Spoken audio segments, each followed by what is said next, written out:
And so, we knew that, we wanted to produce something that you could show to somebody who doesn't hunt, and they would maybe agree or not with it, but at least they would understand it better. Right. And so that was kind of our goal.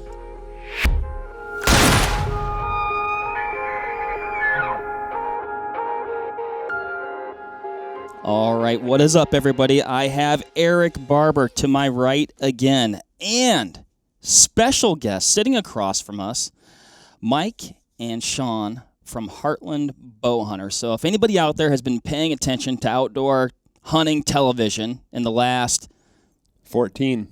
Since 14 years. Since it basically became relevant, you're probably familiar with Mike and Shawn. But if you're not, this is going to be a great get-to-know-you session because we're going to rap with these guys about all sorts of things. Heartland Bowhunter, how they got started, outdoor television in general, probably getting into some deer hunting stuff. In fact, I actually have a couple hard-hitting questions here on that pertain to deer hunting. They're really good. One of our favorite topics, Eric, that we're going to just kind of throw in at the very end. So nothing to be nervous about. Is pretty much softballs, guys. So before we get too deep in the weeds here, Mike, you're to my right. I generally think in terms of right to left. I don't know why, because we read left to right. But Mike, why don't you give us a little bit of a? Oh, I should probably mention I'm talking a little bit fast. We're all jockoed up. So we just finished lunch. Yep. And somehow we were just talking about how we came into this this abundance of Jockos. We have a refrigerator downstairs that's full of them.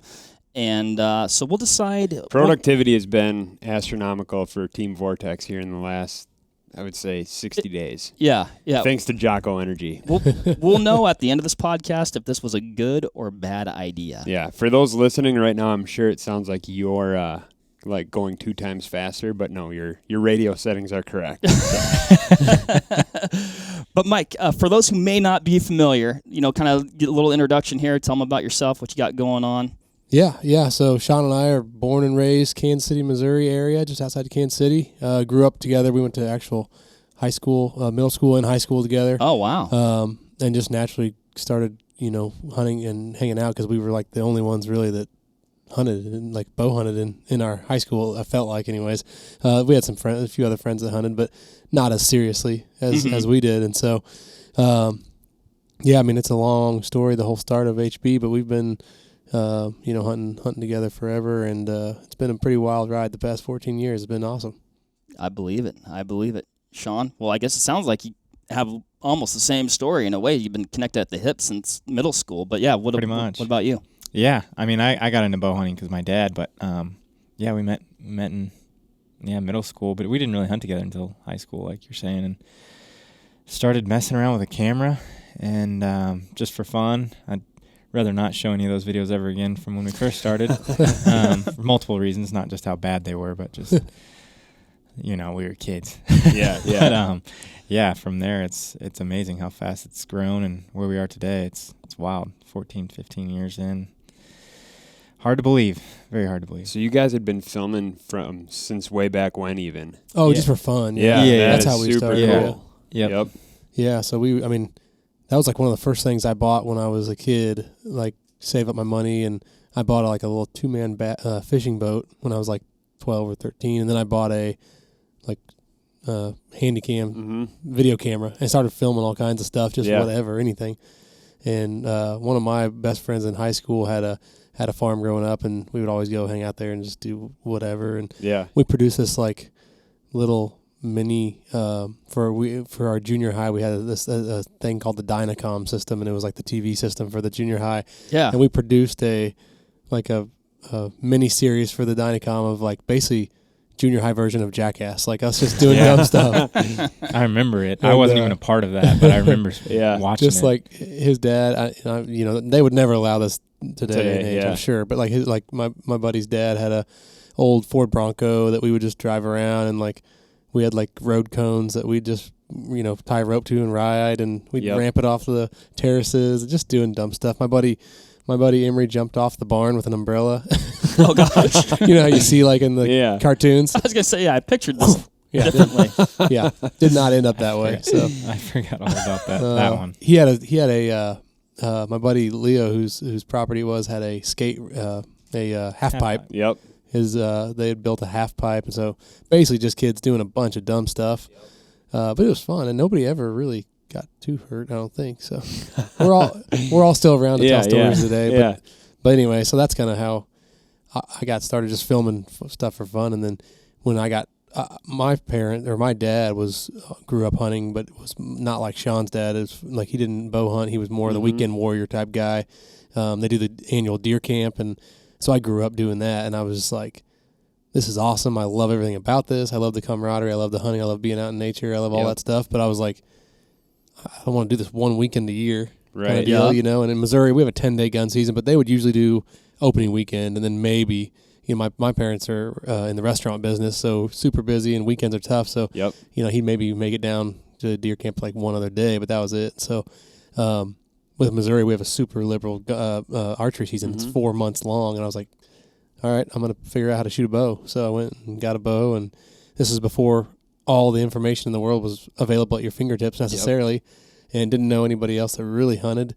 And so just picked up the bow, started shooting it, and then, you know, Shawn and I, we had hung out quite a bit, you know, naturally, but then just the fact that we both bow hunted and both did it a lot, we got really serious about it, and we were in high school, had a lot of time to do it. So that's sweet. When did you start bow hunting, Shawn? Oh man, Drew actually asked me this. Guy that works for us, mutual friends with Eric. I started when my dad got me into it, probably like 9 or 10, and he let me go at about 10 or 11, and I don't think I was pulling enough weight then, but I killed my first deer when I was, I believe, 13. I shot a doe, and then a week later I killed like the most awesome 2-year-old 12-point ever. Yeah, that's awesome. Yeah, like a week later, so that was a good like year. A little basket rack that you probably thought was like monster. I can imagine. Yep. Shot him at like 10 yards in the jugular. Ran out in the field and fell over, but it was a wild hunt. I had a radio because my dad was like, "Man, you're out in a tree." It was back behind their house, but like you're out in a tree by yourself at 13 years old. Like at least we can, you know, we need to communicate. And so it's like, man, I radioed him at like 8 in the morning, like on a Sunday. I got one, you know. And he came out and took pictures and stuff. But yeah, started pretty young. He started bow hunting when he was 19. So, you know, I think he was about 30 when they had my brother and I. I'm a twin, by the way. I don't even think you guys knew that. Oh man, no. I did not know I'm that. Trailing off on another story, but he grew up kind of hunting at middle aged or late in his teens, and then basically just passed it on to my brother and I. And my brother doesn't really bow hunt anymore. He does some, but just stuck with me more, and did it growing up, and here we are today. Haven't stopped. Yeah. Haven't stopped. Yeah, I was going to that's one question that I wanted to ask. Well, both those questions, but like, you know, when you guys started, you know, Heartland Bowhunter, if you had prior filming experience, and it sounds like, you know, that was almost an early passion as well before you're able to kind of focus it down onto the outdoor content side of things. Yeah, so. I mean, we had experience filming, but nothing, you know, we didn't go to school to film. I mean, we were in high school, like I said, and then we were in college when we started with HB, and so but we have no like actual technical schooling. But you know, we when we started out, it's like there was not any storytelling, there was not any quality content. I mean, 14, 15 years ago, it was pretty bare bones as far as in the outdoor world. Yeah. Not to say that like other industries weren't making awesome content, because that's when like the Red Bull films were a big deal, and like we kind of see like we from the outside looking in would see these like awesome films that people are producing and wondering like, why is nobody doing this in the hunting industry? Yeah.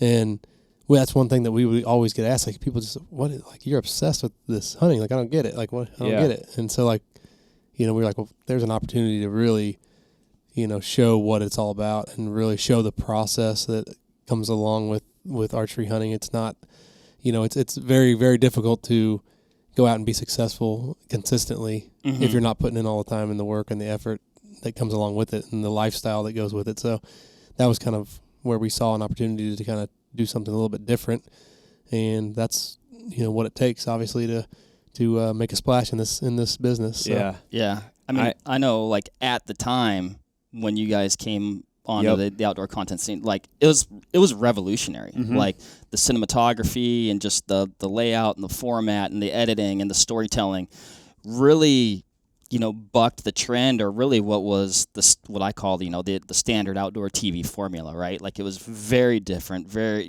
stood out because it was so, just well put together. So that was a question I had for you, is like, where did you guys get that inspiration, or where did that come from to be like, you know what, we want to do this, but we want to do it this way? Yeah, it was. Yeah. I wouldn't say, though, it was a combination of things. Not just that we saw it elsewhere, because we did, but our first year, we weren't really any different other than the fact that we were just all bow hunting, and at the time there really wasn't just all bow hunting. I mean, there was maybe a couple out there, but we wanted to go that route. But I started seeing one of my childhood friends, and then Mike also went to high school with him as well, a guy by the name of Trevor Hawkins. He was putting these skateboard videos together and putting them on Facebook, and I was like, man, he makes this skateboarding like look cool. Like I've never skateboarded. I was like, but I want to watch this stuff. And so, I hit him up and was like, hey man, we haven't talked in a few years or whatever, but would you be interested in like putting together a hunting video? And that was like our second year, and like he helped us basically form it into what it is now, with his eye. And I would say he sparked even more interest.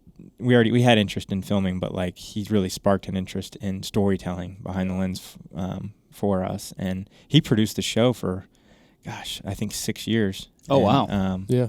I mean, he's a very much big part of where we are today. But he's not sure. He was kind of like the driving force behind pushing like creativity, and like Shawn said, not a hunter outside. So like he was like, well, I don't even know anything about hunting. And so like he like threw some stuff together, and he's like, it may not make sense, it may not flow, like whatever, but it felt good, right? Yeah. And so like, it was all, he was always kind of pushing to, find those moments. Yeah. That are what hunting is about. It's not about killing an animal, which is what everybody on outdoor television had made it look like, because it was like, oh, here comes a deer, shoot it. Yep. It's dead. Here's another one, shoot it. And it's like, it made it look easy and made it look like that was what it was all about. And obviously, as you guys know, that's not. Yeah. So that's one thing that I think you guys set the stage at a really early time. Like I remember watching the first episode of HB that I ever came across. It was probably like 2007, 2008. I'm like in high school at the time,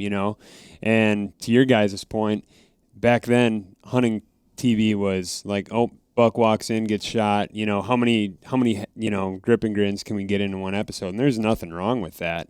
But you forgot counting the points. Yeah. That whole deal. But then that was the one thing. And what's interesting about this is my mom at the time, who is not a hunter at all, watched the show. She was just like in the room when we had it on, and it made her laugh. It made her like, she got into it, and that's something where you look at the shows and how hunting can be portrayed to like bigger audiences.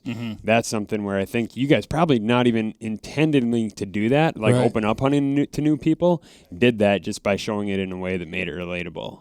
Yeah, so that's what one of the comments we got a lot early on was just like, like your show is the only one my wife will like sit down and actually watch with me. Yep. Everything else she doesn't want to watch with me, or whatever. So, the true litmus test right there. Yeah, exactly. Yeah. And so we knew that we wanted to produce something that you could show to somebody who doesn't hunt, and they would maybe agree or not with it, but at least they would understand it better. Right. And so that was kind of our goal. I think a lot of people saw, including myself, like you're like you're like yes, almost like finally, I mean, like that's what I do, that's what I identify with, right, or at least a segment, right? I mean, I think there's definitely a place for all types of content, so I'm not trying to say that one of the coolest moments, and I know this is something that we're even going to get into, but one of the coolest moments that I've kind of had like in my brain from HB history is when I think it was Clay shot that buck as a kid, shot it and like dropped it.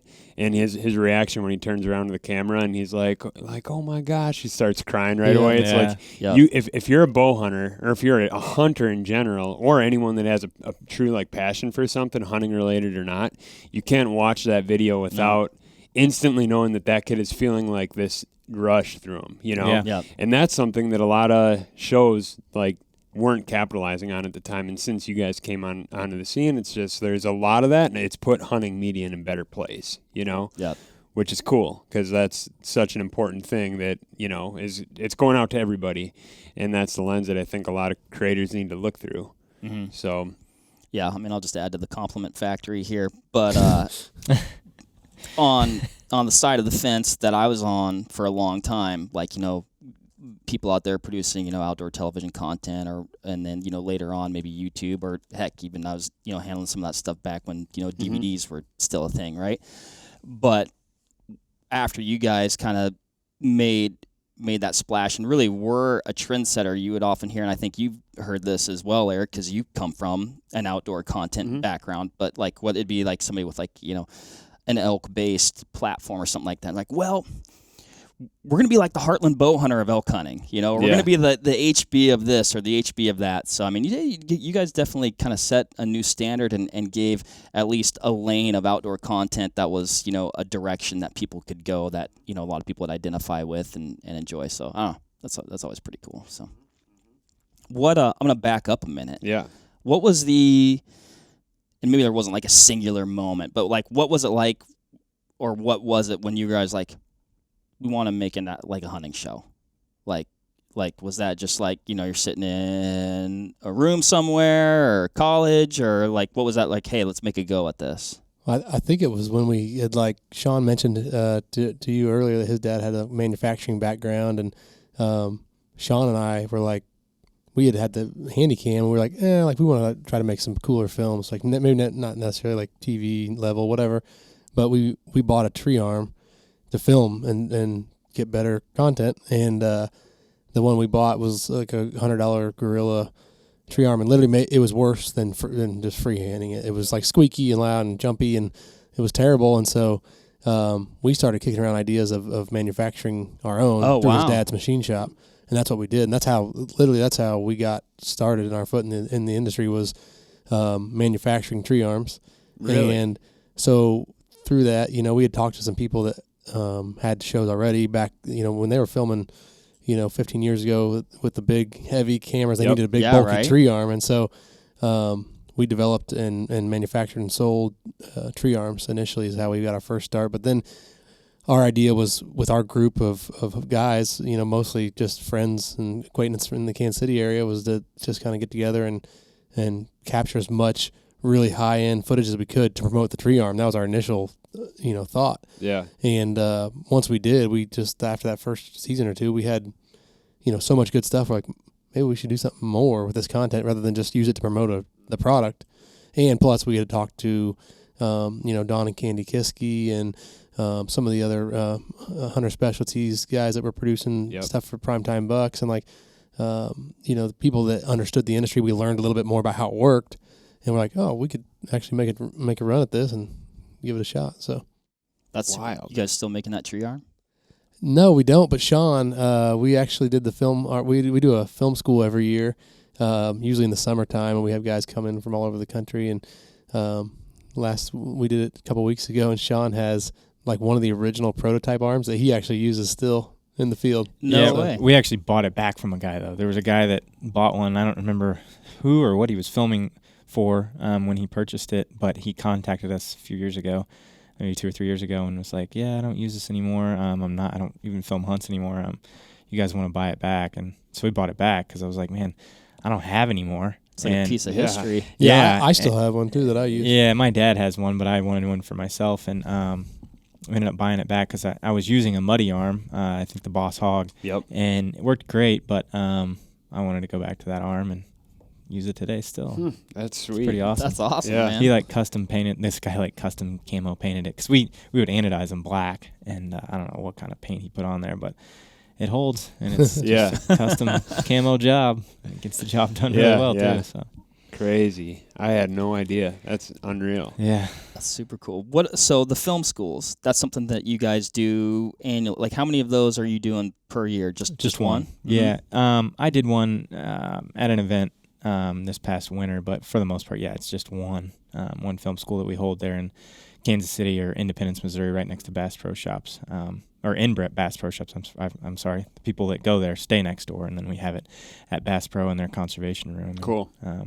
We usually only bring in 30 people tops. Man, that's a lot of people, though. Yeah. Yep. And we've kind of kicked around it's just a kind of a overview of cover everything kind of deal. We've kicked around doing like a more advanced one because we just get a large variety of experience levels and people, but it's cool. It's just a fun event to get a bunch of like-minded people that are all passionate about the same things and under the same roof and talk about hunting and filming hunts. And it's been cool to see too, like some of the people that have come to the film school. Actually, Brandon, who films for me pretty much full time and actually is an editor of ours. He edits for another show that we produce called The Lindsay Way. Came through the film school, and 2013 I want to say is when he came through the film school and works for us full time now. And man, we've had just a number of guys. Nate and Thomas Crick that you guys do some stuff with. They came through the film school and actually did like a internship deal with Shawn, and so there's just been a lot of people come through the film school, and it's fun to see those people succeed in the industry. That is super cool. Do you guys get into production during that too, or is it mostly? Well, this year we didn't, but in years past we have. We just do maybe a 2-hour segment on production. But because a lot of people that come actually are producing or editing their own content or editing content for other people, and so obviously content has gotten to be super popular for any brand, anybody in the space, and so there's guys that really like to learn about not only the shooting side of things, but also how we handle it in post production and just telling a story and how to put it together. Because, like Shawn said earlier, when Trevor Hawkins was producing our show in the very beginning, we would go out and film everything and just literally film everything, not knowing, how we were going to use it, what we were going to put it together. But you can have the best shot stuff and the perfectly shot stuff and then put it together and it cannot have an impact at all. So it's really, it requires both those aspects to be top notch. Yeah. Do you guys think that there was a lot of value in having someone like Trevor who wasn't didn't see hunting through his own lens, producing it? Absolutely, for sure. Yeah, he saw it in a whole different way, than what we did, and he asked a lot of questions, obviously, because he wasn't a hunter. But it really opened up our eyes and everyone else's too. So that's super interesting. It's just the unbiased opinion, when guys like us are so close to the industry, we live and breathe it, we see everything. Yeah, and then just to have somebody be like, "Well, why are you doing this? This doesn't make any sense." It's like, well, here's why. He's like, okay, I still don't think you should do that. You should do this or whatever. Just a fresh opinion. Right, yeah. Sure. I mean, it definitely avoids that cookie-cutter approach. Yeah. Like if it's been done one way, I think that's the way that everyone perceives stuff, and then you get someone in who's totally fresh. We see that all the time, in what we do. All of a sudden somebody takes a look at a piece of graphic design or whatever, marketing material, and it's like, well, why don't you do it this way? It's like, oh, well, never thought about it that way. Yeah. Just as fresh eyes a lot of the times. Well, I could see, like you said, you're so close to what you're passionate about and have this lifetime of knowledge surrounding it. Like somebody from the outside might be like, well, why are you doing that? It's good that you're doing it, but why are you doing that? And then you tell them, they're like, well, why aren't you telling people that? Because not everybody knows that. And they're like, oh, I just glossed over it. Skip A, B, C, D to get to F. And it's like, well, what about A? Yeah. Yeah. Right. Exactly. Yeah. Shawn and I talk about that quite a bit, just stuff that's become second nature as hunters, that you just don't think twice about. And then, as a lot of people that watch our show are newer hunters. And so we'll get people say, oh man, I've learned so much from watching you guys. And we've kind of avoided the really informational approach. Yeah. You know what I mean? Because when we got started, honestly, our approach was basically just do the opposite of what everybody else is doing. Everybody else is cramming products in your face and telling you this is how you hunt, this is what you need to do. Yeah. And we're just how about we just film us hunting and having a good time? Yeah. And why hunting's fun kind of deal. And that was kind of the approach. And now I do feel like the need and the people are requesting, they want to learn, they want more information. And so it doesn't exactly flow with the fit of our format of our show necessarily, but obviously with social media and YouTube and other outlets, I mean, there's definitely outlets for that information for sure. Yeah. How have you guys adapted to that stuff then? Because that's the hunting media space has just changed so much in recent years. So you mentioned a lot of stuff there, people asking for this kind of content. How do you guys adapt? And Or just new platforms, Right. right? We try to spread ourselves across the board the best that we can, but I mean, there's certain places like, we've had a Twitter and stuff for a long time, but we're not really active at all with it anymore, just because it doesn't really fit what we do. But then there's TikTok now, and I started a TikTok account a little bit over a year ago, and I think we made like one post, and we haven't made any since, but keep hearing about it more and more and more. It's like, all right, I guess we got to put our attention there too. But yeah, it's tough. I mean, to answer that question, we are spread all over the place. Plus dance lessons. Like, who has time for that? Yeah, exactly. Yeah. Well, and I know you guys got a lot going on the YouTube side too. So like, we'll make the deer dance. Yeah. No, but we've our approach has been kind of just the cast the net wide and far, and like try to be, effective on every platform. And sometimes that warrants creating content specifically for each platform, but for us, that's been our approach, is just reach as many people as possible, many eyeballs as possible across all platforms, rather than having an exclusive platform and tying our content down to that. So our YouTube YouTube channel, we produce 2 digital series for YouTube. One's called Full Strut, all turkey hunting, and then we do one called Behind the Draw. That's all big game hunting in the fall. But then we also have 14 seasons of content, and most of it has just literally lived on TV or on DVD for the most part. And so we're going through and releasing some of those older hunts on YouTube and just kind of a short and abbreviated versions of that. And so it's awesome. It's cool to see like some of the ones, just to relive for us some of the ones. Like, dang man, like it's hard to believe it's been that long since. I literally just watched the Grizzly one. I mean, like, and that's stuff that even like you might miss it, or like maybe I just never saw that one. All of a sudden you stumble back and it's like, holy crap, that happened. And it is there's something to be said about reliving that content bank, because you guys got to have so much stuff there. Yeah, absolutely. I was going to say there's a lot of people that haven't actually seen that hunt until it went on YouTube, and there's a lot of people that aren't hunters that have something to say about it too. I'd love to read you guys the email I got a couple days ago, but I can't. It's not on here. It was not a pleasant one. Bears are polarizing, man. It's unbelievable. We see the same thing, and I mean that's something we've talked about. We've talked about it on this podcast. Yep. So like as far as a big game animal that there's a conservation need to manage them and all that stuff, for whatever reason, you got guys that love guns and love eating meat, but all of a sudden a bear is the quarry rather than a deer or an elk, and it's a totally different lens. This guy wasn't a hunter, I'm guessing. I don't think so. Maybe for people. Boy. Yeah, he was. It's not okay to kill a bear, but it's okay to threaten human life. Yeah. Wow. We'll just say that. Okay. But I had to laugh at that one. Yeah. That was probably the worst one we've gotten. I actually got a letter years ago, in the mail, from some hate mail, but for the bears. No, or for the bear. No, just in hunting in general. But I mean, for the most part, I was kind of, this is like starting out, we tried to kind of avoid any of those like super hot topic, like controversial type deals, just because it's just, it doesn't do any good, especially if it's turning people in the hunting community on each other. Right. It doesn't do any good. And so like, I remember like Shawn and I joking around about like archery talk, the forums were really big when we first started. And so like, and you know how it is.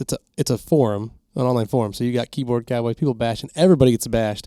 But we'd be like, well, nobody's trashed us on archery talk yet. We're not doing too bad. We're like the worst thing we ever would get was like, oh, that show just has a bunch of music on it. Like, that's not what hunting's about. Yeah. We're like, okay, we'll take that. If that's the worst, if that's the worst you got, we'll take it. Right. Yeah. But that's how you get new eyeballs on stuff, by doing stuff a little bit different. Yeah. So, a little bit of controversy isn't. Yeah, not the worst thing in the world, right? For sure. Nope. It's good to get people talking a little bit. Not too much. Not too much. Yeah.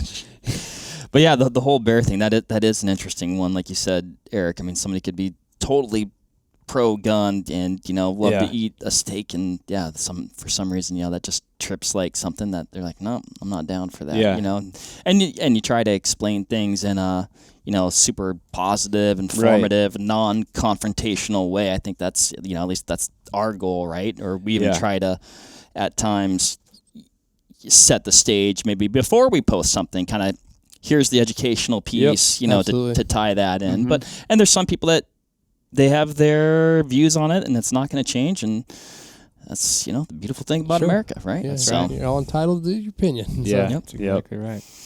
What about, you guys have seen the outdoor media landscape change, evolve. I mean, it's very different now than where you started. What's the major adjustment that you guys have had to make over time? Is it just like, hey, we just got to be on all these platforms, being intentional about making content for these new platforms? Then maybe my overall question is, even though you guys have all this experience, is it actually harder today than it was when you started because you have all these platforms? I think so, because you can't hyper focus on one anymore. Yeah. You have to spread yourself out, and there's only a handful of us behind the scenes. Mike and I are obviously the owners, and we're front and center of it, but we don't have 50 guys behind us, helping us out with the show. It's really just 3 other guys that work for us. And so, just spreading ourselves across the board is tough. Whereas when we first started, it was just for television. Yeah. And I guess Facebook, but that was pretty much it then. And, we're obviously still on TV, and it's very, very important to us, but, putting yourselves out there on all the other channels, it's tough to keep up with. It really is. Mm-hmm. Yeah, I think the biggest thing too, for us overall as a brand and as a content brand, has been continuing to push the bar to stay ahead of the game, to continue to innovate and be different. Because when we first started out, we were different in the fact that we had a well produced show, but anymore there's tons of great content. I mean, the barriers to entry are very little compared to what they have been as far as equipment and camera equipment, and there's tons of talented people out there in our industry that way more than there ever has been before. So it's just, we have to continue to kind of push the envelope on our end and continue to try to stay ahead of the game. Mm-hmm. So, yeah, it's way more competitive now, which is good. I mean, when we first came into the hunting industry, it was pretty bad, which was a good thing for us, because that's the reason we're probably where we are today. But now, it's everybody's stepped up their game, and if you don't, you're not a part of it. Right. So. Yeah, which is good, and that even gets back to what we kind of even just talked about a little while ago. But that, at least with better content creators and better content out there, I think it has truly changed the way that hunting looks to the non-hunting community. Yeah. Mm-hmm. Just because there's better, more highly produced stuff out there. Whether that's coming from TV, YouTube, whatever, social media. That also opens up the door for a lot more crap, Yep. And that's the hard part, is controlling that narrative about what hunting is. You've got hopefully the vocal majority that is doing it in a really positive way, but you also have this, alternative group that might not be representing it in a good light. Mm-hmm. That's the hard part. Yeah, there's definitely, there's something for everybody out there, right? So, that's a positive thing. Something might resonate with you versus, a different style of content. Mm-hmm. I know what certainly, I guess resonates with me personally, but like you said, it's a beautiful thing that there's no barrier to entry. There's no barrier there really aren't gatekeepers anymore. If you want to produce really any type of content, you can, and that's good and bad. Yeah, or it can be. Yeah. It's all how you use the platform, Right. Yeah. That's right. That's No, I think right. it's just I think it has been a good thing overall for the industry, and just with people caring now more than ever about what they put in their body and the meat they're consuming, and it seems like you get a lot of people that otherwise wouldn't have been hunters. Yeah. That are like, oh, I'm actually open to this, and I want to learn about it. I want to see and realize that there is a lot more to it than just pulling the trigger. Yeah. So, are you guys seeing that specifically with more new people coming into it, that the appetite for different types of content might be changing? Even just more storytelling, more, you mentioned that now with there's being more people in there, there's more folks looking for how-to and tips and stuff like that. Have you guys found that with more new people in, here we are a year after 2020, so there's more new hunters, new shooters than ever. Has that changed what you guys are seeing from a demand in what people want? Yeah, I think so. I think a lot more people do want to know how to do certain things, especially with new hunters being out there. And, it's the content and the knowledge is right there at your fingertips, on your phone or tablet, whatever it may be. And yeah, I do think so. And we were actually kicking around ideas last night about that. Not only from a hunting side, but from a videography side. That's how we obviously got our start in the industry. And I think that might be kind of a route we may take down the road, is not only trying to teach people more about bow hunting and that lifestyle and that story behind it, but also the videography side behind it, which, we've been working on for a couple decades now. So that's something about, when it comes to new hunters and people coming into the sport is like, it's not cheap to hunt, right? So a lot of those people that may be new hunters are middle-aged men, and the hardest person to humble themselves to ask, like, hey, will you teach me how to hunt? Like a middle-aged man, that's hard for them to do unless they know somebody who hunts or work with somebody who hunts, which you guys have been starting doing that mentorship program, which I think is really, really cool. And kind of just gets people over that edge of like, okay, like this is, nobody wants to ask, right? How to do stuff, but they want to learn, and so they're looking for that content to consume it and to learn the best they can. So it's tough. It's tough to ask, and it's tough to step outside your comfort zone, even with some of the content and things that we've done in house here. Like I've been around firearms my whole life, but I brought this example up a couple times. But like, I just haven't shot a ton of pistol. Right, it's not something I've done a lot. I think pistols are inherently they are easier to point. At something you are not willing to destroy. Right, so but anyway, getting trained up on that was it was a good refresher for me, because when we take a new person out hunting, Eric, we've done a little bit lately, you forget actually how intimidating that can be, or uncomfortable, or people have questions, and I don't know. It's good to get out of your comfort zone so you can help people when they're out of their comfort zone, I guess. Oh yeah, I think about that through the lens of my wife all the time. Like someone's super uncomfortable around guns, and I got an AR a couple of years ago, and she was like, "Oh my gosh, like how am I?" And this is someone who shoots a bow. My wife hunts. She comfortable around the vast majority of guns. But I think it's people need to experience stuff and do it for the first time. So asking for help, to your point, people need to reach out and feel like they can do that and talk to someone. And that's where, through your guys' content, I think you're opening up a door there for people to feel comfortable to have those, reach out and ask those questions and all that stuff. So, yeah, absolutely. What about, you guys have been filming for a long time. What, maybe I'll start with, what's your favorite thing about documenting hunts? Oh man, probably just being able to relive them. Be able to share those memories and be able to have them forever. Just experiencing new things is my big thing. Obviously, I love to whitetail hunt, and we'll continue to do that all the time. But it's always fun to just try, even in the whitetail world, just try new things and do just different hunts.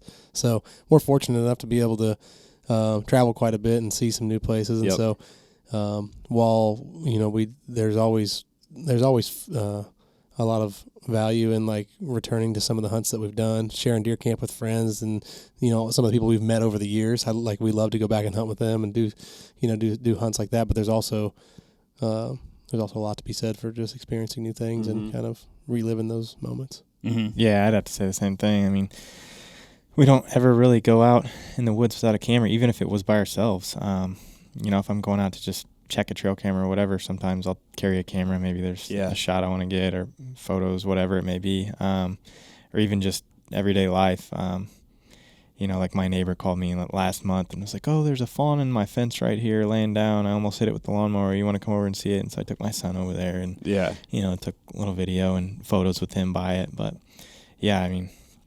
just being able to go back and look at all that stuff. Yeah. And, like Mike said, almost every time you go out, there's something new that you're experiencing, whether you know it or not. But, you think you've seen it all, and every year there's always something really significant and new that we see, and I'm so glad that we can film it and go back and look at it and just show each other. Yeah, for sure. I think those little things are what can be the big things too, just like those smaller things about telling the story, or just like you just don't get to see things very often, or and relive it and relive it like that. So what about? I was going to ask, do you ever, either of you, and I think Shawn, maybe you just answered that, but like, are you ever like, you know what? I'm just going to go hunting. I'm going to get back to my roots. I'm going to hunt because I'm hunting. Like maybe I'll have my phone with me if something happens. I was great. also curious about this. But like, just like, dude, I'm going to let my hair down. Yeah. Or are you like, almost like that fear or pressure of like, but what if something great happens? Yeah. No, I think there's, I would say at least once or twice a year, Shawn or I will jump up in the stand just solo, and it is refreshing and different, just jump in. You got your backpack and you just carry your bow up, and you're like, oh, okay, I'm ready to hunt, instead of, because it's a lot of work to do, what we do and set up all the stuff. And so, I think it's been probably a couple of years now, but it was the last day of season, and we needed to shoot some does, and so I just went out by myself and had just an incredible hunt, shot 2 does back to back, and just a great way to wrap the season up. And, shot some stuff with my phone or whatever, but it was cool. It was just That's awesome. Are you like, sure. do you just like feel like something's missing, like you forgot something? Yeah. Like some wallet, keys? Yeah. I have to at least take the DSLR with me just for photos, and it's like ingrained in my brain, my DNA now. Like, man, there's going to be something that you got to at least get photos of, or whatever, that you could use for some sort of content somewhere, whatever it may be. Otherwise, you're going to be really mad at yourself if something happens and you didn't have a camera. Yeah.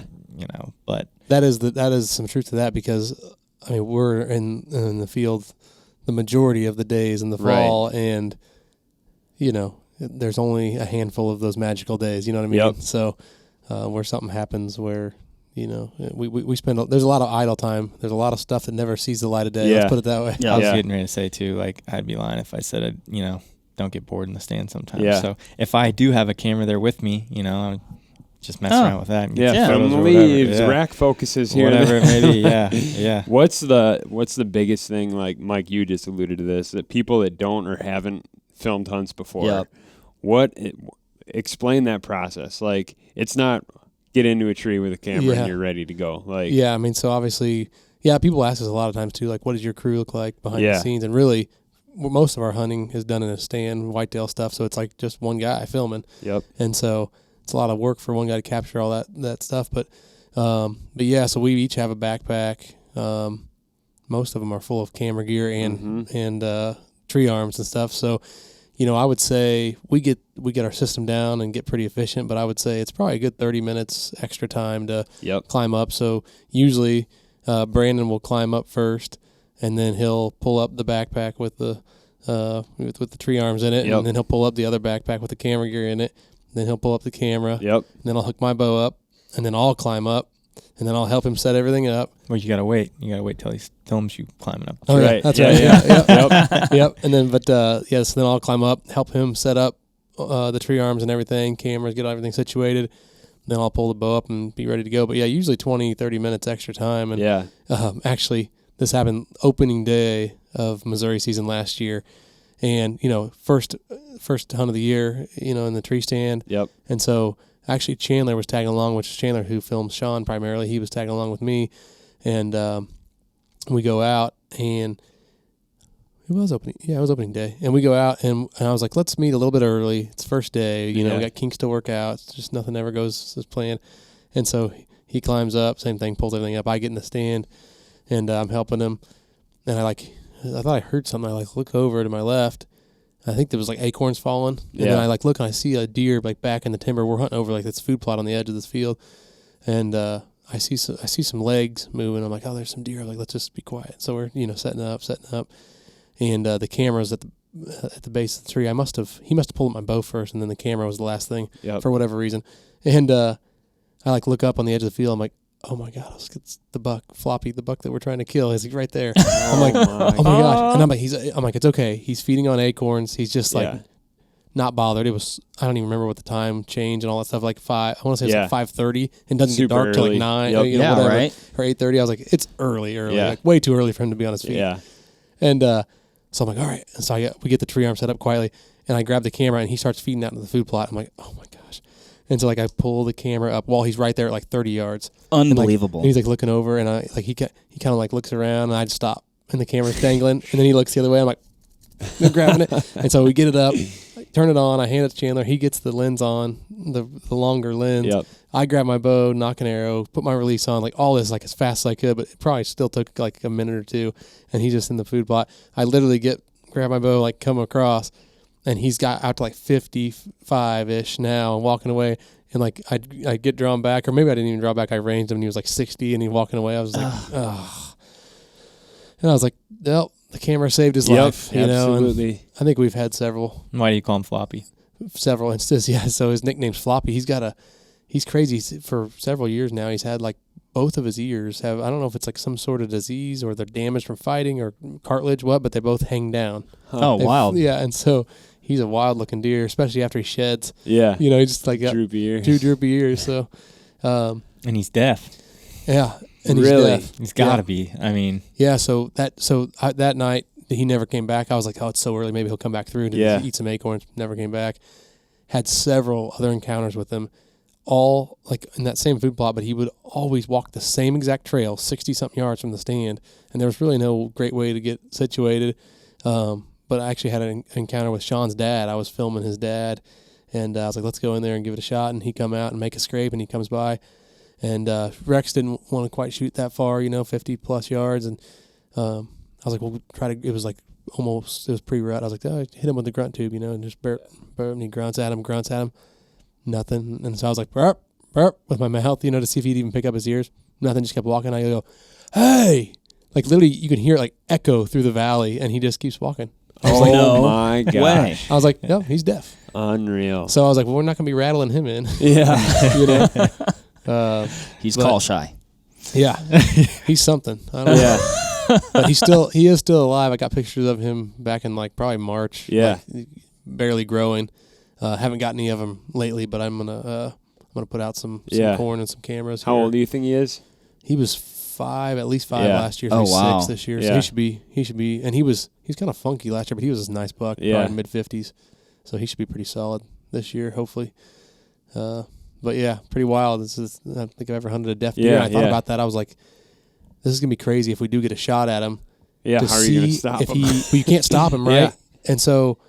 And especially since he was walking that like far trail, I was like, Josh, if you're going to shoot 50 yards, the deer better be stopped, right? Yeah. So, yeah. But I was so interested to see if he reacted when you shoot, if he reacts at all, because every deer reacts, no matter how fast your bow is, how far, how close. Like, you shoot a deer at 15 yards, they still, we're shooting in slow-mo, you can see they still flinch and react. So it'd be interesting to see if he just doesn't even flinch and it just zips through. Yeah. Yeah. So. Crazy. Stay tuned. I'll probably like send it over his back or something. He'll probably he'll hit the deck harder than any. He'll just like duck jokes out on you. I've been hearing you all along. Yeah. So in that time frame, in 14 years, you talked about the cameras have saved deer's life. Has a camera ever bit the dust? Has there ever been something that went terribly wrong? Yeah. Uh-oh. I'll let Shawn tell us. A couple times, but yeah. The first time was in Iowa. I don't know. That was probably like 10 years ago. He drew an Iowa tag, and it was the first time we'd ever hunted Iowa. And so we go there and we hunted, I think, all week on like a 200-acre piece right in the middle of the rut. Like, it was awesome. And we had a couple close encounters with a buck, and I don't think you ever got a shot. I remember one time this buck that we were hunting, I think we called him Captain Hook or something. He came trotting down the hill and was like eye level with us and picked us off and went back. And so anyways, we went back to the other side of the farm like a couple days later or whatever, and we were kind of at our wits' end because it'd been a long week or whatever. And just a grind. Yeah, grind. And trying to think how this went down. I climbed up the tree. Yeah, you weren't even up there yet. This was we were getting down. Oh, we were getting down. This was our first hunt with our new Sony EX1, like $8,000 camera at the time. So we finally bit the bullet, invested in the big cam. Like, yes. Yeah, and so we were getting down. With it. That's right. I took the camera off of the tripod ahead, and for whatever reason, I don't know why I did that. Oh, I was pulling the arm off and everything. I should have hung it up, but I set it on the seat of my stand, and my jacket caught it, and it fell and just broke in half basically on the ground. And Mike was down there, and I was immediately pissed, obviously, and continued packing up our stuff, and I had a DSLR with me, and I don't even remember. Oh, I grabbed the bag, and it fell out of the bag and fell all the way down in the last branch. It caught, and luckily I had the strap, the neck strap on that camera still, and it caught the limb and was like wrapped up in it. Oh. But I was already still mad, almost trashed the both, big camera. both cameras in one hunt. So we packed up our stuff literally that night. And Shawn forgot to mention that his jacket caught the camera after he threw a stick at a doe that was blowing out. Oh, that's what it was. I forgot about that. Yeah, that's exactly what happened. This doe was just like wouldn't quit blowing. He like breaks his stick off. He's like, hey, he's like, shut up. He's like, and throws it and like catches the camera. That's what happened. Oh no. Yeah, I'm over it now. Which that just like makes it worse. It's like stupid karma. Like, oh, exactly. Yeah, but then in the other instance, this was probably in like 2013, 2014.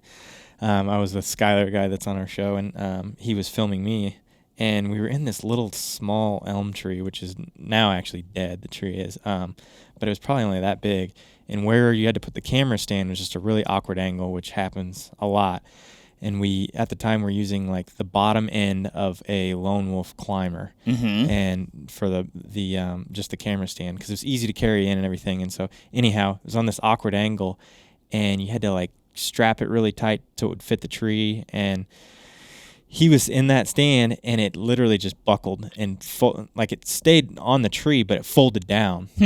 Luckily he's wearing his harness, but the first thing he grabbed was the camera arm out of instinct. And it snapped. The camera arm just couldn't handle the weight and snapped, and the camera went to the bottom of the tree and just like burst in half. And I wasn't even facing him. I'm looking the other way, but I heard it, so I turn around and I see everything fall, and then I see him dangling. Like I started laughing, and he's like, "Why are you laughing?" I'm like, "'Cause you're alive. Yeah. You're hanging. Yeah, you didn't fall with everything else." He's like, "The camera snapped in half." And I'm like, "I know, but you're still alive, so it's all good." I wasn't upset. He was mad. He's like, "It's not even my camera." Like, blah blah blah blah. I'm like, "Dude, that can be replaced, not your life." It happens. Like the stuff we put stuff through, that just happens. Yep. Yeah. But that actually was just like the lens snapped off from the mount. Okay. And so it was a pretty minimal repair cost, if I remember right. I feel like every camera we've broken, which there's been multiple, not just from falling out of trees, but going under the ocean and all that stuff. I think it's always like between $1,000 to $1,500 to get them fixed. So yeah, yep.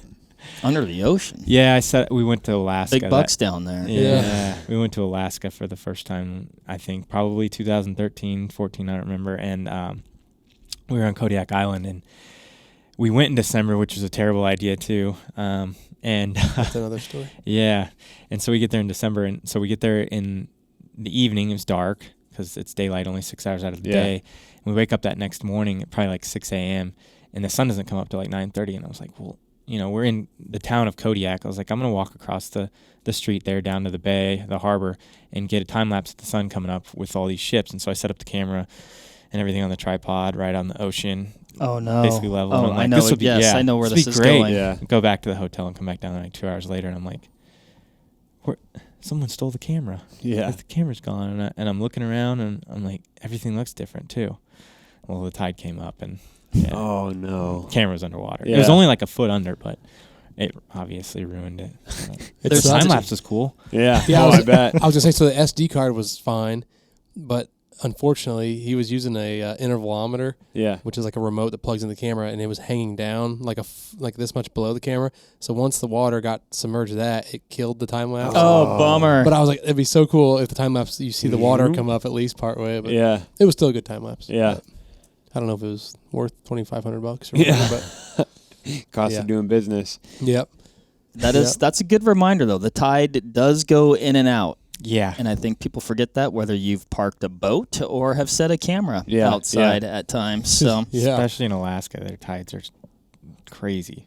I don't remember. I think there's just, I think there's something about Iowa, man, because I forgot about that was our initial drop. But then, probably 4 or 5 years ago, I just got a brand new 5D Mark IV and was in Iowa. And we were hunting there in Albia, actually, and had it hanging up. And it was on like this lever for the tree arm, and it actually pulls out and adjusts. Well, it wasn't clicked in or locked in or whatever. And I hung it on there. And then I swung the arm around, the arm like bumped it or whatever, and it like just topples. And we're like 20 feet. This was high stand on the creek. We're like 20 feet up, and I watch it just topple down, and it hits the creek bank at like 20 feet, and then just like tumbles like 10 more feet down to the base of the creek. I was like, and it was brand new too then. I just got it, and I was like, no, you gotta be kidding me, and climbed down, and this, for this instance, whatever, we were lucked out, I guess. It must have landed just right, but nothing. All good. Little scratch, cracked my screen protector. But even the lens had an image stabilizer on it, and it all worked fine, and so got lucky with that one. But unreal. One last story. That same 5D that went underwater, do you remember? Oh, yeah. Was it you or me that put the hole in it? It was you, because you didn't catch the climbing stick I threw at you. Yeah. I was like, we were hanging a stand, and I was like, two steps, well, so I guess it'd be like 10 feet up, and I was like, throw me that climbing stick. And he had the camera sitting right there. He threw it up to me, anyways. And I missed it, and it was like, put a hole right into the camera. It was a bad throw. Yeah. You guys have all been there, right? Yep. You're held with a buddy, and you're like, all right. Yep. And you have to do like the straight up throw. And right. Yeah. And it's got to reach its apex, like right exactly. there to so be perfect. Yep, exactly. And when it works, it reaches so apex satisfying. About 3 feet too low. Yeah. And then I was like, oh, yeah, that was smart. Leave the camera right underneath where you're going to throw stuff. Yeah. Live and learn. I figured there would be some good stories on that. That was a good question. I feel like we're due for more. Yeah. Yeah, it's been a while. It sounds like also it's awesome timing when you get something like brand new. I feel like you can have those things that you've had forever and like zero incidents, and you're like, oh, we got the new one, and then like 2 days later, yeah, like Eric, my truck. I was gonna say, Eric, you don't have any stories like that, do you? Oh man, yeah, 2,300 miles on a brand new truck. A month to the day old, coming back from kayaking, and like this deer just zombies out right in front of me. Nothing I can do. Just hit it front and center. $5,500 worth of damage. Oh my gosh! My old truck had 229,000 miles. My truck before that had 291,000. Never hit a deer. That's a lot of driving. Never hit a deer. And living in Albia. I was going to say, we're talking about a person that's lived in Iowa, Wisconsin, deer, and you're a deer hunter, constantly deer scouting, speeding around on these, not speeding around, you're driving around at a responsible rate of speed. Incriminating. Jeez. Welcome to the Vortex Incriminating Podcast. Next up, Mark. But then, hey, don't tell my stories. But yeah, God, what a bummer. I still feel bad for you now. But it looks great now. Thank you. Looks I'll great. say, please tell me you had full coverage. Absolutely, okay. It is. I actually just got the pictures back. I feel like we're looking good. When you drive like Eric, you need full I feel coverage. like the deer didn't make it, did it? It just bounced. That was the worst part. At least I would have had venison in the freezer. The thing just like, idiot, slow down, walks off the road. But yeah, it's back in action. I'll find these pictures, but don't stop on my behalf. What about, so we talk, I mean, you guys obviously, Heartland Bowhunter, bow hunting, but I know, you guys are doing a lot of things outside bow hunting. So, it seems like, possibly when I'm looking at your social content, things like that, maybe you guys are going to be on the Bassmaster Classic here pretty soon. Bring this up too. Or, so what's going on outside of bow hunting that, trips your trigger and you guys enjoy doing? Yeah, I love fishing, obviously. I love anything outdoors, really. So, I've always enjoyed fishing, and we do quite a bit of waterfowl hunting too. Anything outdoors. But yeah, the fishing G may have skipped this one over here, but his dad's a madman when it comes to fishing. I mean, I fish, but not like. Dude, I'm also the worst ever. I want to hear how you do this, because it seems every time you go out, whether it's like early in the season. When I feel like bass are a little bit easier to target, you're getting them. But then middle of July, it's like, oh, yeah, here's like 3 5-pounders. What's going on here? Yeah, no, summertime bass fishing is like my favorite. It's funny. It's just a lot like hunting, even like trout fishing, whatever. Like there's patterns, right? And you just try to figure them out. And that's what's fun and exciting for me is like, trying to learn what the fish are doing and what they're doing. So, yeah. My parents have a place down the Lake of the Ozarks, and so I fish down there quite a bit, which is a pretty well-known fishery in Missouri.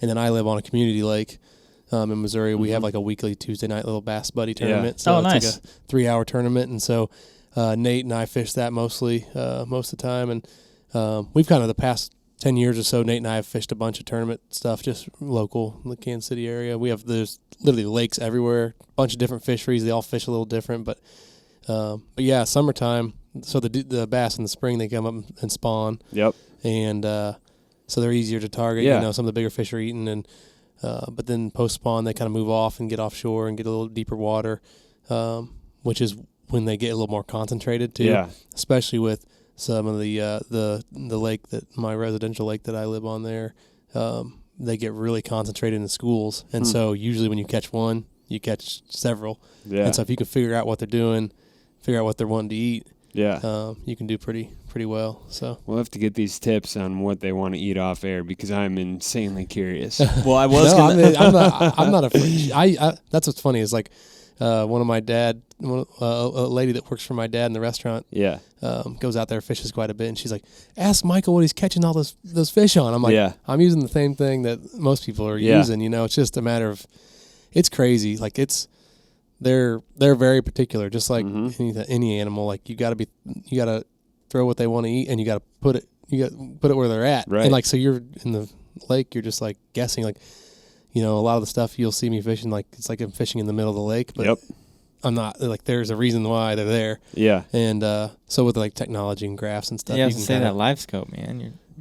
So like, there they are. So I have a Garmin live scope, which I don't know if you guys know what that is, but it's a you know, it's a sonar system, but it's like watching. It's like you can see the fish live, so you can actually see if you find a school of fish, like you can see the fish kind of move, and to where like traditional sonar or like down imaging, it shoots a quick scan, and like you see the hump and you can see the fish. You can really see the fish move. You can watch. You can see your bait go down to the fish, and so like a lot of guys, mostly crappie fishermen, use it like crazy. Even some ice fishermen guys, ice fishermen guys use them. It's huge in the crappie world. I mean, literally, you can see all the crappie. You can drop your bait, put it in front of their face, and like if they're not eating it, like, oh, like, let me try. Like, I see the fish. Let me try something different. Yeah. So the bass, on the bass side of things, it's not quite as effective, but it also is kind of a learning curve. I'm just learning how to use it more. But this past week when I fished the tournament, they were just being so picky. We were fishing spots where I know the fish were. I could even see them on the graph, and you weren't catching them. And so then I was using the live scope to follow them. The live scope kind of shoots an image out, so like you can scan to see where they're at, and then cast, see how far they are, cast to them, see your bait, and really get it close to them. And I finally got something to eat just by putting it so close to them. Wow. So yeah, it's fun. Are these other guys that are fishing the tournaments using either that or similar technology? Yeah. I mean, some guys like in the Lakewood tournaments have them. Most of the bass guys have them. There's a few different. You know, Humminbird makes a Mega 360 imaging. They all have their each brand kind of has their version of technology, but I think Garmin has is protected on some of the technology they have, which helps. But crazy. But yeah, no, it's awesome. I enjoy it a lot. I've been beating my head against the wall these past like 4 weekends. Like literally just can't catch a fish. Yeah. It's been a rough streak, and I hit deer on my way back from fishing, so it's like just horrible. And you didn't kill him. Yeah, exactly. Have you been bass fishing? Yeah, dude, I've been out every weekend for the past 4 ponds weekends. or lakes, local lakes here in the south. You have fallen on hard times. It's been bad. I don't have any experience with the lakes up here with anything. But sure, it wouldn't take long. Yeah, should have brought the boat up. We should have. You should have been with me the other day. Yeah, Mark's catching fish. Everyone catches fish, but me. So. I was fishing. My brother was in town, and so we took his son and my girls out to this pond, and it's just like loaded with bluegills, you know. So I actually here's my pro tip for taking kids fishing: ice rods. I feel like ice rods are like the ultimate kids fishing rod. But so I've got 3 ice rods rigged up actually with just little ice jigs on them, and tucking or putting a little piece of nightcrawler and just pitching out and let it free fall, and we're just hammering all these bluegills. And I see this bass come like slipping. I'm like, oh goddamn, that's a good one. And but like almost like simultaneously, I hook up this bluegill, and as I'm seeing this bass, I'm handing the rod off to my brother's boy. He's 4, and he just cranks it in super fast. And I see that bass like take a dart at the bluegill. Yes. So like any good fishing mentor would do, I rip the rod out of his hand. And I pitch that bluegill back in, and I see it, and dude, that bass just goes after him, and I just let him eat it, and dude, it was like I was fishing sardines for tuna. Like it was so cool, and I'm like, okay, yeah, he's eating that thing, and I know, Like I'm likely not going to get a hook in him. I mean, it's just this tiny little baby hook, you know. So I'm like, I let him eat it for a while, and hell, I probably fought him for like the good part of a minute before he spit it out, and then he actually came back, and I pitched it out again. He ate it again. I fought him again, and then he'd had enough. But it was pretty wild. It was like definitely one of the coolest takes I've ever seen. Like that's pretty wild. Cool. That is wild. Literally 2 weeks ago happened to my buddy Dustin. We were fishing. He caught he didn't realize, but he had caught a green sunfish, and it was just so little, and then this big, I mean, talking like 5-6 pounder, ate it, and he's got him, and he would not let go. He got him all the way to the boat, and then the fish just shies off and spits it out, and he's got a green sunfish on his line. I was like, oh, unreal. And he was using a bass. I think he was fishing a jig or something with a fairly big hook, but it was in the bluegill, and there was no way it was going to get in the bass. Right. During a tournament? Mm-hmm. Yeah. Sucked.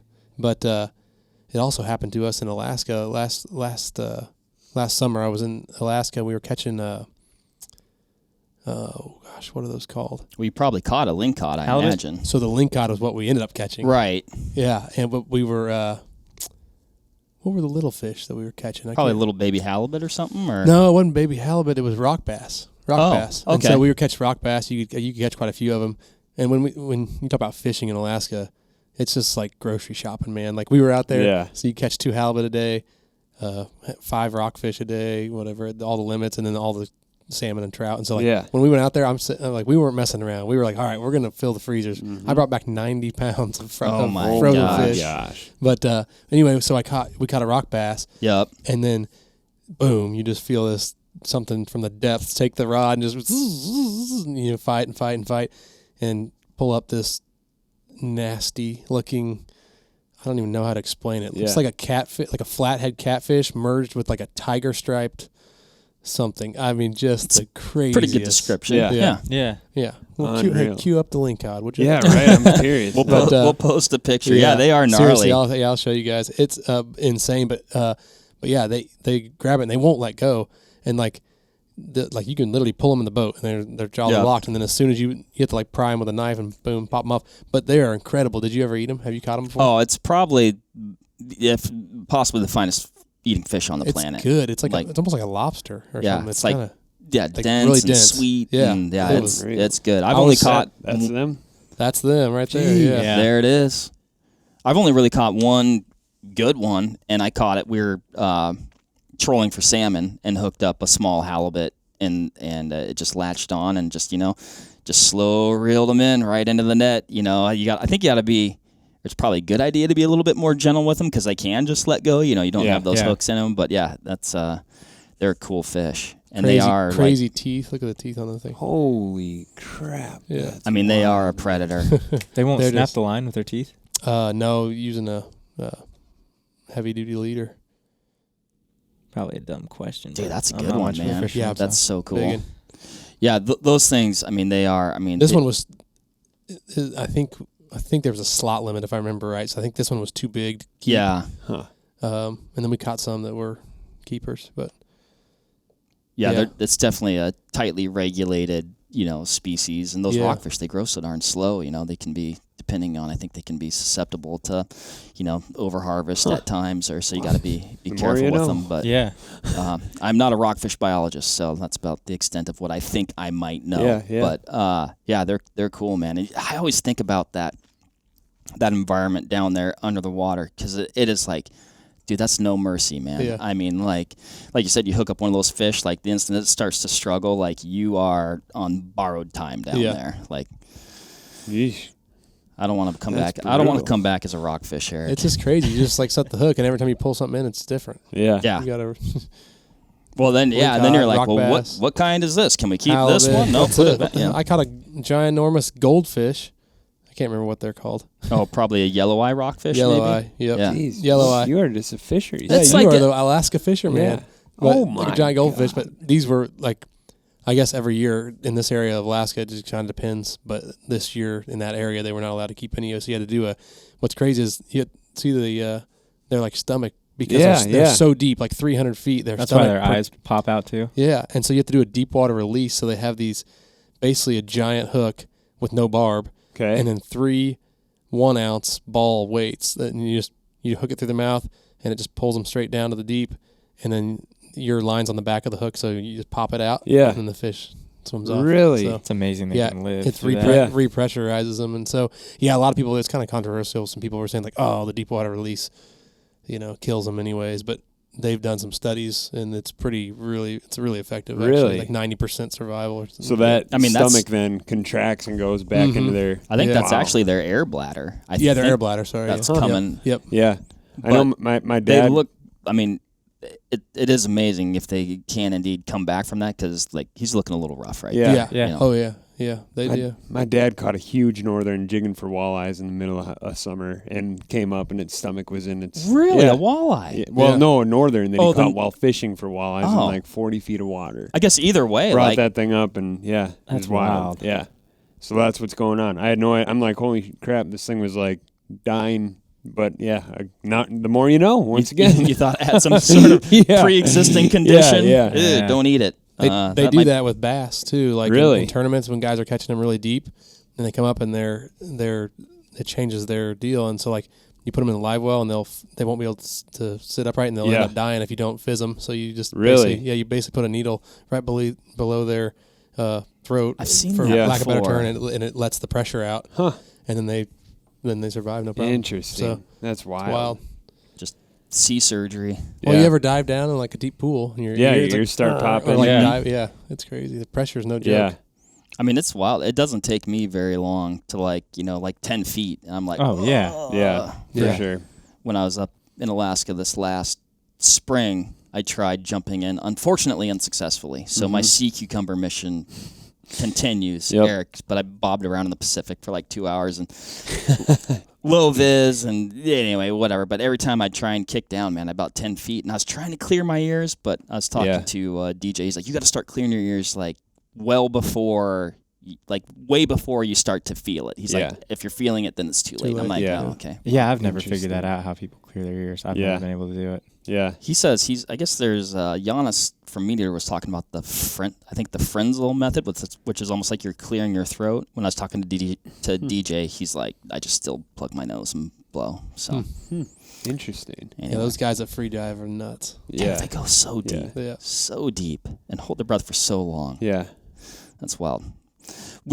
You're not obligated to answer this question. But this goes back to fishing. Favorite bass bait, just in general.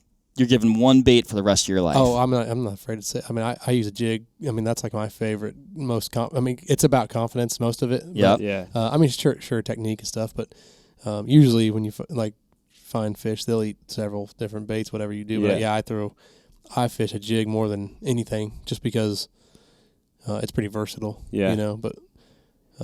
Jigging a Senko or something like that. Like seriously, like a Senko. Like if I had to have one bait, like a Senko worm, which you can rig wacky style where it just kind of flutters like that. Yeah. Incredible in the spring.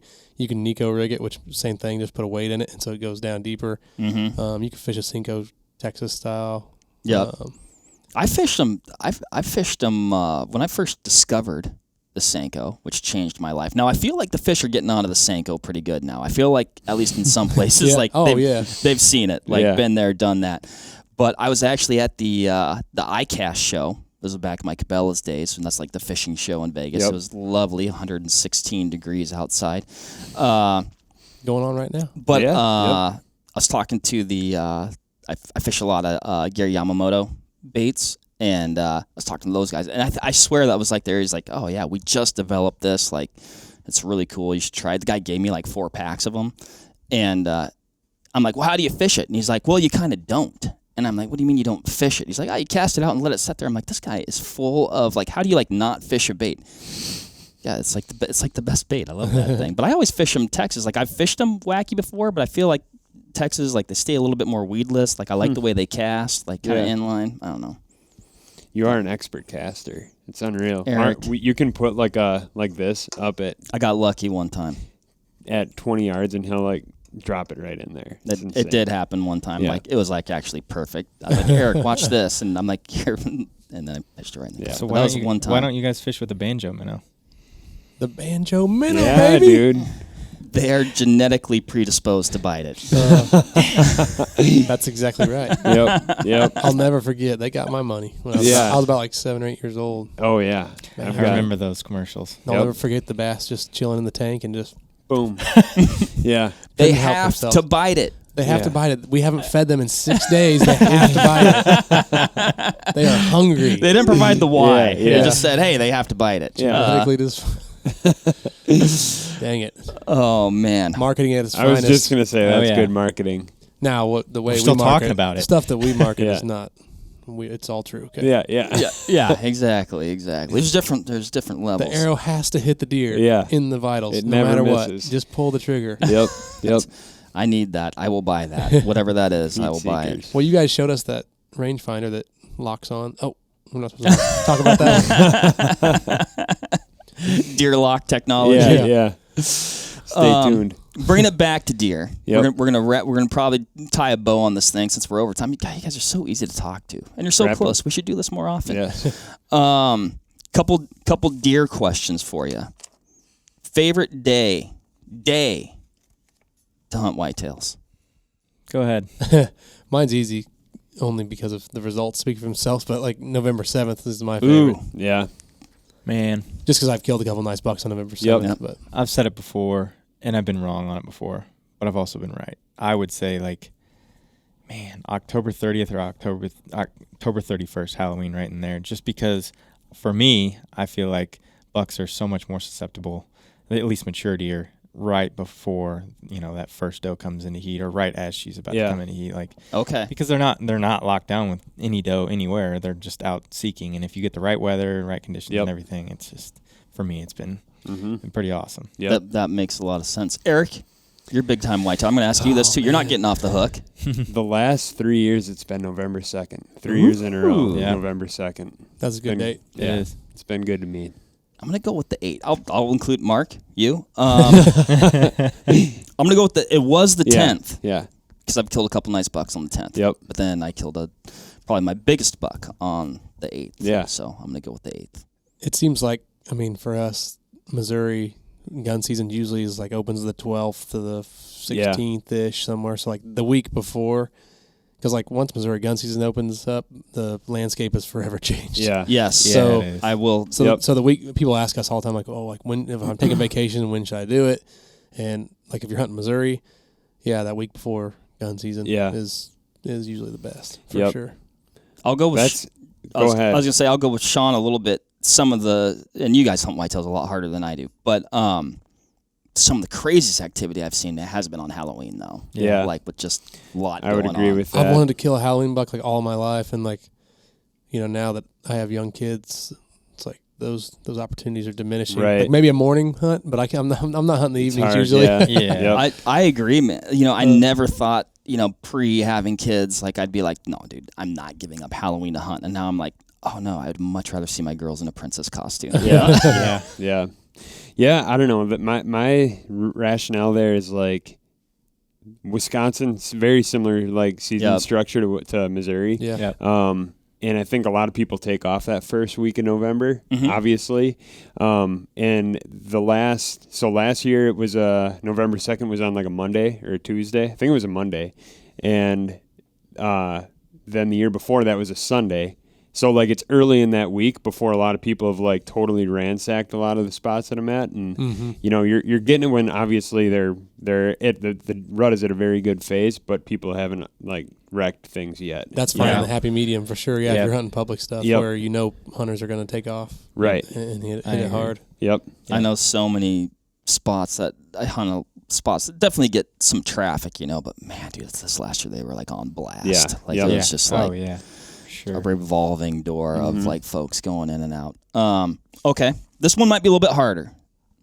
What do you think is the most underutilized tactic to kill a deer? I would say, and we both had a lot of luck with it, and you can also have a lot of bad luck with it. But I would say a decoy. Okay. If you get the deer in the right mood, they just lose their mind over that. Mm-hmm. And it can be tricky too, the right time to shoot them. We've both had bucks plow our decoys over, and if you he killed one. I wasn't going to shoot the one that plowed my decoy over this past year, but even if I wanted to shoot him, it would have been kind of tough. I might have had like a couple seconds before he ran him over to actually kill him. But I would say a decoy for sure. I mean, I agree. Plenty of times where does ruin it, but if you're in an area where there's not a lot of does, you can catch the right deer in the right mood and I like have it. success with it. Yeah, man, most people get turned off by the fact that they're big, bulky, loud, hard to carry, sucks, which is all true. Yeah, but right. It's worth it. When it works out, it's worth it. I bet. I mean, I've never used a decoy, but seeing like footage from guys like you, like I mean, that looks intense. It's so intense. It's so cool. That's been on my like deer hunting bucket list for a long time to shoot one that way. And I think it was the last year I was living in Iowa, had one out, and a real nice buck, a buck I wanted to shoot, came right in, and it was the weirdest thing. He came all the way in straight at me and locked up at like 12 yards. Like that's where the decoy was, but he just faced it. And like the decoy was perpendicular to me, and he just faced that thing like he was head on to me. Yeah. And it was like sometimes you'll see a strut and turkey come into a decoy, and he'll just like pop in a strut and he'll go back down. Pop in a strut. Like that's what this dude would do. He would like came in. Yeah, dude, he came into the decoy and he'd like bristle up. Then he'd go back down. Then he'd bristle back up, and he waited me out until after legal shooting light, and then I had to spook him getting out of there. Dang it. So, yeah, he was just kind of waiting to judge the demeanor of the decoy. I think he was waiting for the decoy to make a move. I think we've found the most success over trial and error by facing the decoy towards us. I was going to ask that, positioning and whatnot. So, I mean, I usually like try to quarter it to me, but I feel like 90% of the time, if it's a mature buck, they're coming in head on. Yep. And so downwind is number one. Downwind every time. Yep. So like they're going to circle downwind no matter what. But usually the big bucks come head on. But that's not to say. I mean, we've had them come and sniff the ass just right up. Right. You know? And so it's never foolproof. But for sure circling downwind. Yep. So you're putting the decoy upwind from your position. Quartered two. Yeah. Quartered two. Hoping head on would give you a quarter way shot. Okay. Interesting. But we've actually done it too. And like, you know, a lot of times you put them at 20 yards or whatever. You want the deer at 20 yards. Well, you know, a lot of times the deer will circle downwind first.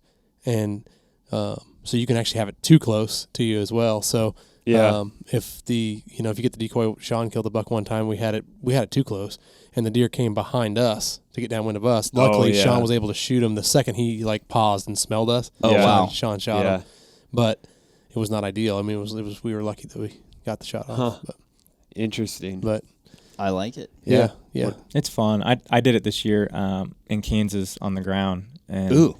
On the ground too. That's what I would recommend blind, too, is trying that. I mean, it's very tough. You gotta have the right situation, but I mean, I didn't have a blind or anything either, which was even more fun. You were in like a cedar tree, right? Just tucked in. Pretty much just tucked up against a cedar tree, but it was fun. It was challenging. Yeah. I like that though, because if you're gonna carry the decoy in, like that's a lot, right? But then you're not carrying your stand and some other stuff that you can offset that a little bit. Yep. Do you find it works better in open country than like timbered stuff? Absolutely. Yeah. Okay. The more open I feel like, the better. Yeah. Just for visibility purposes, but cool. I was just thinking too, like, I'm sure there's a lot of guys out there that are listening that hunt public land. That'd be a task to pull off. And kind of maybe scary, but there's some dudes that maniacs that hunt public Iowa stuff, and they like silhouette decoys. I can't remember those guys' names. Remember the guy? Of the Iowa Deer Classic, they were always selling their DVDs, just killing big deer on public land, just chasing them around with silhouettes. Yeah, whitetail adrenaline. Adrenaline guys. Insane, literally insane. Yeah, those guys are. They're good at their ground game is strong. It's unreal. It's insane. And there's just no replicating that feeling, just eye to eye. With the game. But for sure. All right. What else you got in your rapid fire gauntlet? Probably too many. I haven't been rapid firing enough. Favorite terrain feature? Is there a terrain feature that you're like, oh man, if I get this set up, like I'm good? Oh man, terrain. Yeah, I would say if you can have almost like a funnel for whitetails, obviously in the timber, like a funnel. We have a spot like this that we've kind of figured out, and I killed a buck there this year, but it was almost like a funnel where the deer were going through in a valley, and then there's kind of two ridges, and I'm on the north-facing ridge, and so for a cold front during the rut, it's just phenomenal. Mm-hmm. Kind of where the ridge pinches down with the creek. Right, and they're coming back from food, going to bedding. Okay, so are you catching them in the bottom then, kind of? Yeah, or and near calling the bottom? to them. Yeah, or the bucks will come across. There's a trail on the edge of that ridge that they come cruising across, and that's how I kill the deer this year. Yeah. But, all right. I like that one. Favorite food source? It's hard to beat soybeans, like as far as like just food source wise. I mean, this early season is like one of our favorite times to hunt whitetail. Okay. When they're patternable. Yeah. And they're not running around chasing does. You don't know what, like if you're trying to target a specific buck, killing him in the early season or late season, they're going to be the two. Yep. Yeah. The two best, and that I guess would determine my favorite food source. But I'd say soybeans early, corn late. Mm-hmm. Okay. But then food plot wise, we do a lot of food plots, like we do clover, brassicas, but I think clover is probably my favorite overall food plot. Just as far as like, they're easy to establish, easy to maintain. Anybody can do it. Small seed, so you can just like literally frost seed an area, and then mow it to maintain it, spray it, whatever you need to. But I mean, really minimal investment, and you can get good results in most parts of the country. Yeah, I would agree. You can get clover to pretty much grow anywhere. It's like he said, low maintenance, super easy to do. Yep. Deer love it. I mean, even he's shown some trail camera time lapses of like, from transformation from fall through the winter into the spring and how they utilize it. And you'd think like once it goes dormant in the wintertime, they wouldn't use it. They're digging it up in the snow. I mean, it's wild. Crazy. Yeah, especially on it, properties with high deer densities. Yeah. I mean, they utilize the clover year round. Yeah. Huh. That's cool. That's awesome. All right, personal question. Favorite Heartland Bowhunter episode? That might be tough. You guys have so many good ones. Yep. I know my favorite. Obviously, for biased reasons, it was my dad's hunt that we haven't even shown yet. Okay. We did it at our premiere that we have each year. We have a premiere in remember Kansas we invited City. you guys. I know. Yeah. Well, we gotta pick a bone with Sawyer. Yeah. Yeah. He had a. Blame him. Yeah. Yes. Anyways, continue. So we showed the episode at the premiere, but it'll be our 12th episode of this season. So I don't know, what is that, like 8 weeks away for now. But it was a hunt from my dad's last fall that I filmed, a deer that we had kept track of over the years called Twin 10, and just a really cool hunt. I mean, I'll tell you some more about the story after we get done with this. Yeah. But, no, like pretty much anything and everything you could ever imagine happened the evening that he killed that buck. And, it was just a really, really cool hunt. Yeah. So. That sounds awesome. And the other thing that's awesome about that, and that I think is cool, and I think kind of resonates with just a lot of the content that you guys do. Like, it's not like your biggest buck or something like that. It's like you weren't even hunting, but it's still like your favorite hunt, know. And I think that's something that translates really well with your content. Is like it's just not about like getting the buck. There's so much other important things that go along with it. So yeah. I mean, my favorite hunt was going to be, or episode was going to be the junior episode where Shawn killed one of his biggest whitetails. Biggest whitetail. It's still your biggest whitetail, yeah. Yeah, it was a deer that we had just tons of history with, and had let him go on a property that was pretty pressured, and other people were hunting this deer, and we let him go this is early in our hunting career. We were like, we're going to pass him at 3. Right. He was a 165-inch 3-year-old. Oh my gosh. And so would have been at that time one of our biggest deer. And we're like, all right, we're going to let him go to 4, and so we did, and just had him figured out, like had him patterned. We had everything was perfect. And we went to North Dakota that year. I hunted in North Dakota. We came back and checked the camera, and I had this block of timber where he was basically living, and then there was like a destination source, and it was all like a block of timber and then like CRP, and we had mowed this trail, like come out of the grass right through this fence gap. I had opened this fence gap, cut it open. It was like a woven wire fence, pretty tall, and so like they didn't want to jump it, and so I cut it and opened it up and checked the camera. I think he was on there like 6 out of 7 nights in a row in daylight. Oh my gosh. I was like, oh boy. And so like we're like, all right, opening day, we go out, and we're getting ready to go out, and it's like lightning, thunder, like this nasty pop-up cell just happens to be on. We're like, dude, are we gonna be able to go? And like, should we do it? What are we gonna do? And so we're like, well, we'll wait for this one to blow through, and then hopefully nothing else happens. Well, it blew through. We literally climb in the tree as soon as it stops, and starts downpouring again. Yep. I mean, we barely got set up, and here he comes, and he's like out and coming, and he came really slowly, but it just started downpouring, and just picture perfect, just walked right in front of us. Shawn made a just perfect shot. We watched him topple. Unreal. And so that was one of our first, I feel like that was one of the first deer that we, when we got started, really trying to manage properties and trying to grow deer and trying to follow deer through. Yep. We had history since he was 2. He just the smallest little 2-year-old antlers, but it had 13 points. Holy cow. Oh my gosh! Yeah. 3-year-old, he was 165, and Jeez. then ended up being 100 mid-70s. So unreal. That's cool. crazy. Yeah. That's awesome. That's a classic throwback. That was my favorite until last fall. When Yeah. But to your point, to me, that was Shawn and I shared in the process of all the work and everything behind it, but just to be there and film it was just as exciting as releasing the arrow, kind of deal. Right. So Yeah. For sure. That's I like awesome, that. man. I dig it. All right, last one. Okay. Last one. We're going to get this thing maybe in around a half. Best tip for a new bow hunter. What would you think? There's a lot of new hunters out there, people with a lot of questions we we talked about earlier, but what would be one baseline thing that maybe you gloss over, but no, remember to do this. And it doesn't yeah. I'd say play the wind. Seems simple. Seems like everybody, but you can't kill a deer if the wind's blowing the wrong way. They're just you can't fool them. They're almost impossible. We do everything we can to control scent, to eliminate scent, and still, you're going to have deer smell you. So I would say, for sure, play the wind and hunt, smart, when it comes to picking and choosing your battles. Hunting a lot is not always the answer. Hunting the days that are right and when the weather's right, the situation's right, those can be way more productive than just trying to hunt. You got 7 days off, I'm going to hunt every day. Yeah. No matter what. You can cause more damage than good. Yep. All right. I would say, and it's not even really a beginner tip.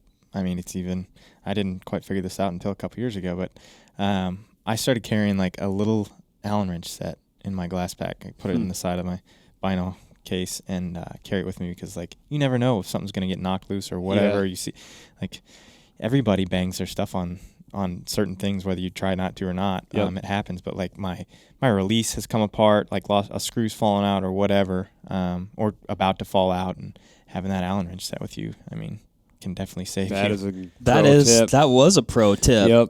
I mean, you're talking about a day ender. Yeah. Oh, yeah, absolutely. Yeah. That's what's crazy is you don't even think about this stuff until something bad happens, and you realize how many tiny little elements there are that can really ruin a hunt. Your sight loose, your rest is loose, your D-loop or your peep sight got bumped, your D-loop slid down. Any of that stuff can throw you off. And, you have something happen where we hunt a lot, and as much as we hunt, you only get a handful of opportunities at deer. Exactly. For guys that are the weekend warrior, you might get one opportunity a year. Yep. And so that's the biggest difference in my opinion in being successful and failing is capitalizing on the few opportunities that you get. Right. Yep. In the moment. That's a really good one. Yeah, I unfortunately had to figure that one out the hard way. My release pretty much came apart, and so I had to get a new screw, and I was like, all right, next time, if I've noticed it numerous times where you got a screw loose maybe on your sight or whatever, and you're like, well, I guess I'll tighten it with my finger and hope this works out. And, I've never missed an animal because of that, but still, you never know when it could happen. That happened to me a couple of years ago, opening day. I got set up and I drew back, and I get to here, and the little set screw that controls your tension on your release was backed out so far. Got to here and boom, punched myself in the face. Arrow goes flying out into the field. I look down. I'm like, there's no way I can, even draw my bow back. I'm gonna have to so I'm practicing fingers in the tree. I'm like, this isn't gonna work. I call my wife. She drives 20 minutes, brings me a Allen wrench. I run out of the tree, meet her a half mile back into this piece of public, tighten up the set screw. 2 hours later, I shot a buck at 64 yards out in the middle of this alfalfa field. Wow. It never would have happened if it wasn't for her. I have some hilarious pictures. Meant to be. That is awesome. Yeah. That's a heck of a story there. Yeah, I actually keep a backup release in my pack at all times for that reason. Just because you forget them or you have something go wrong, whatever. Just that's a really crucial tool. You don't want to. Absolutely. So a set of Allens, a backup release, or just a super awesome wife that will drive several miles. Okay, copy that. Yep. So. Yep. You just got teachers to fly the drones. So you can just drop it in for you. Yeah. I like that. Save you the half mile. Yeah, we might have to talk about that. It's good ideas. Yeah. Well, awesome, guys. I think, number one, thanks for joining us. Yes. This is super awesome to chat with you guys. Thanks for visiting. Thanks to everybody for listening. Super fun conversation. Like I said earlier, we should do this more often, so I think we will. I think there's really any number of topics under the sun we can cover. So for anybody watching or listening out there, let us know what topics you may want to hear about. We can grab these guys and twist their arm, get them back on. And other than that, take care. Happy hunting. We'll see you on the next one. Yeah, thanks for having us, guys. Yes, appreciate it. Absolutely. Yep. Thanks, guys. Bye. There you have it, folks. Thank you very much for listening. As usual, give this video a like if you liked it, comment something below, and give us a subscribe to the Vortex Nation podcast channel. It would mean a lot to us. Also, why don't you give us a follow over on Instagram while you're at it, at Vortex Nation Podcast. We'd love to hear from you over there, and we'll keep you updated with all kinds of cool photos and videos from our adventures that we do here. Otherwise, we will see you on the next one. Thank you again. Happy hunting and shooting, everybody. Have a good one.